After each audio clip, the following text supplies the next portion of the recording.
Hello students, आज हम इस वीडियो में चैप्टर 3 की मिसलेनियस एक्सरसाइज यानी कि विविध प्रश्नावली शुरू कर रहे हैं।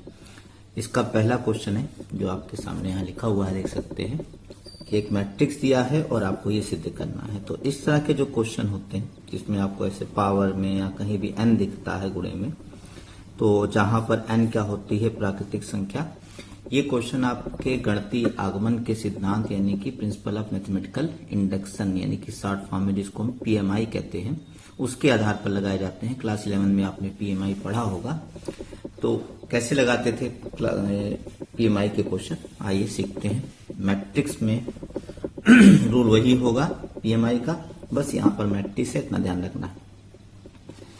तो पीएमआई का क्वेश्चन लगाने का तरीका होता है कि पहले हम लोग n की value for n equal to 1 यानी कि n बराबर 1 के लिए, यानी कि जहां पर n लिखा है वहां 1 रख के ये देखते हैं कि ये सत्य है कि नहीं, ट्रू है कि नहीं। तो चलिए रखते हैं ai प्लस बी ए की पावर की खाते यहाँ n की जगह पे 1 रख दिया, a की पावर 1 i प्लस 1 इंटू ए की पावर 1 माइनस 1, यहाँ पे देखिए n माइनस 1 है, ये n माइनस 1, तो n की जगह पे 1 रख दिया है बी ए।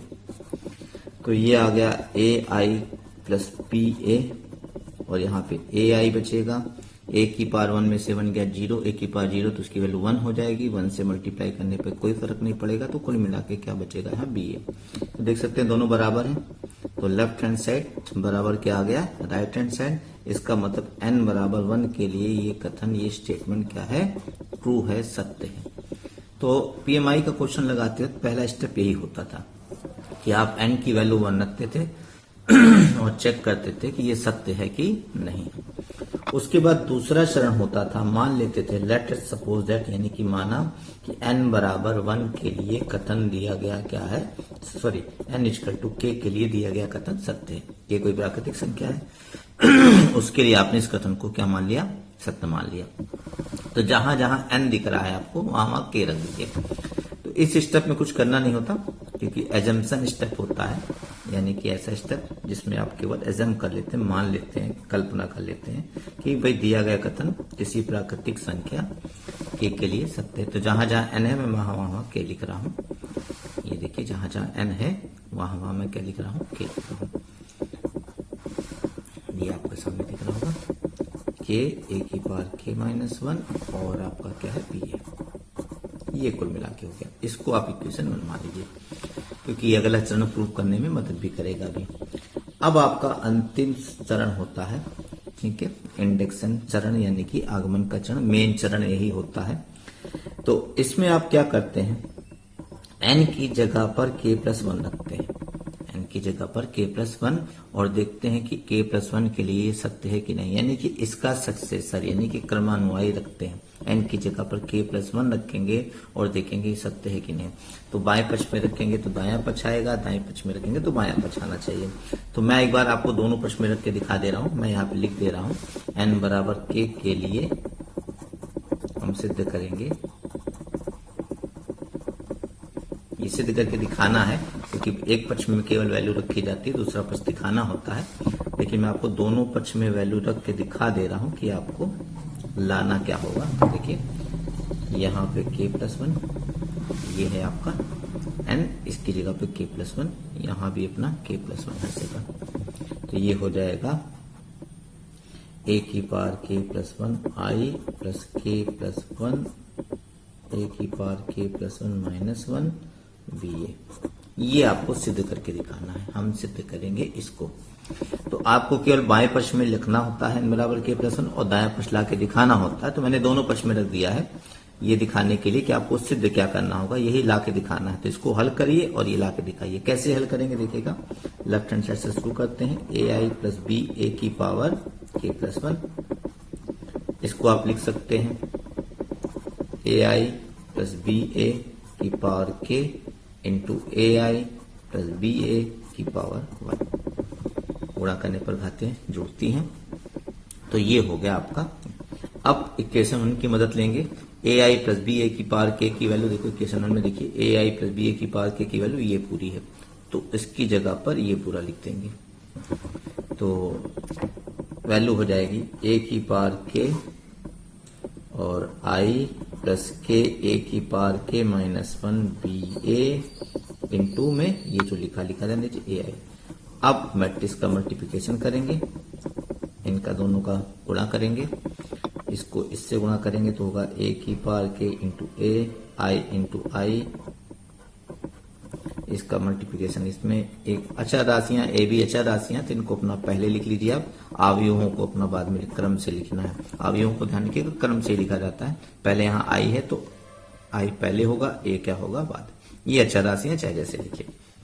इसका गुणा इधर करेंगे, ये होगा के ए की पावर के माइनस 1 और ए है ये बी है बी ए फिर ए आई और अंतिम में ये गुणा होगा के ए की पावर के माइनस 1 बी स्क्वायर सीधा लिख सकते हैं चाहे तो बी गुणे बी स्क्वायर और ए स्क्वायर भी आएगा यानी कि ए गुणे ए। ये हो गया मल्टीप्लिकेशन। अब इसको सॉल्व करना है तब तक जब तक कि ये जो दाहिना पक्ष हमको लाना ये ना आ जाए। तो ये स्टेप तो आसान है। ए की पावर के गुणे ए से गुणा करेंगे तो खाते जुड़ जाएंगे। ए की पावर के प्लस 1 आई को चाहे जितनी बार गुणा करो आई आएगा क्योंकि ये इकाई अवयव है। आई इकाई अवयव होता है यानी कि जैसे 1 आपका सिंपल मैथमेटिक्स में काम करता है वैसे अवयव में आई काम करता है। तो आई को आप चाहे जितनी बार गुणा करो आई आएगा। तो आप देख सकते हैं ए की पावर के प्लस 1 और इंटू आई आ जाएगा यानी कि दाहिने पक्ष का ये चरण मिल गया आपको। तो ये पहले लिख लेते हैं हम लोग, ये आ जाएगा ए की पावर के प्लस 1 इंटू आई। चलिए भाई ये तो हो गया। अब उसके बाद दूसरा टर्म दूसरा पद क्या है, ए की पावर के प्लस ए की पावर के गुणे बी गुणे आई है।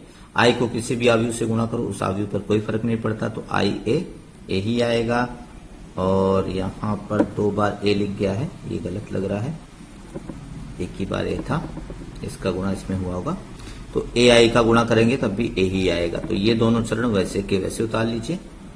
ए की पावर के बी आई लिखने की जरूरत नहीं है,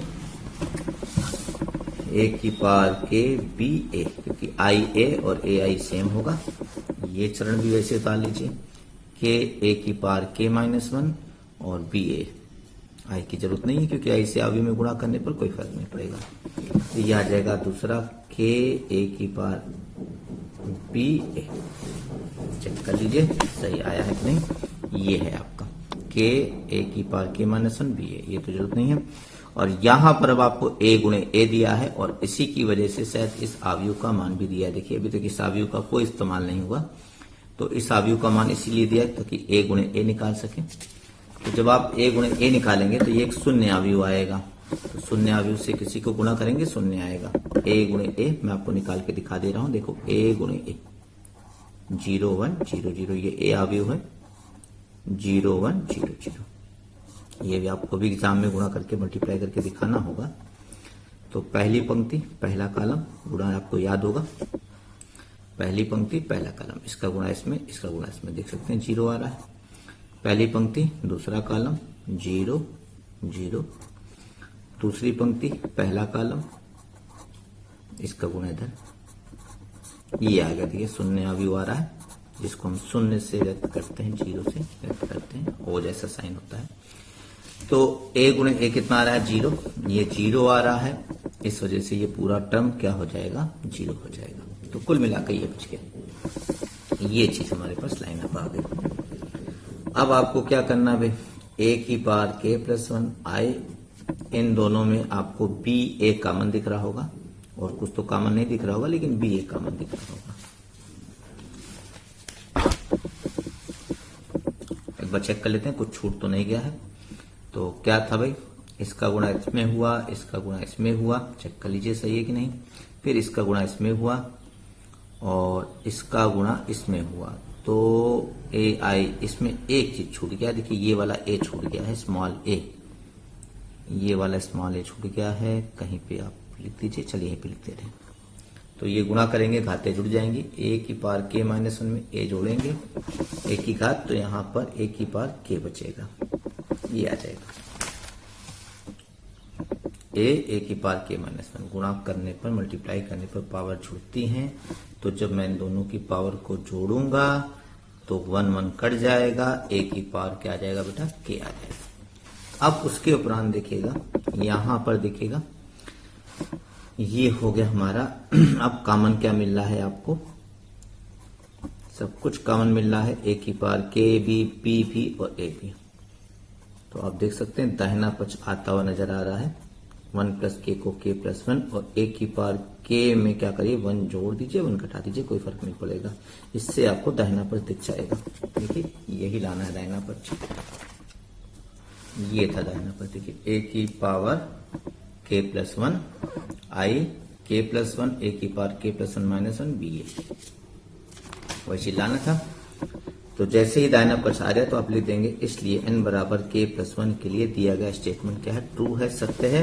अतः पीएमआई से सिद्ध होता है, गणितीय आगमन के सिद्धांत से पीएमआई से सिद्ध होता है, पूरा स्टेटमेंट लिख दीजिएगा कि सिद्ध होता है कि दिया गया कथन सभी प्राकृतिक संख्याओं के लिए सभी प्राकृतिक संख्याओं के लिए दिया गया कथन सत्य है। ध्यान रखिएगा पीएमआई का सिद्धांत जो होता है वो प्राकृतिक संख्याओं के लिए होता है।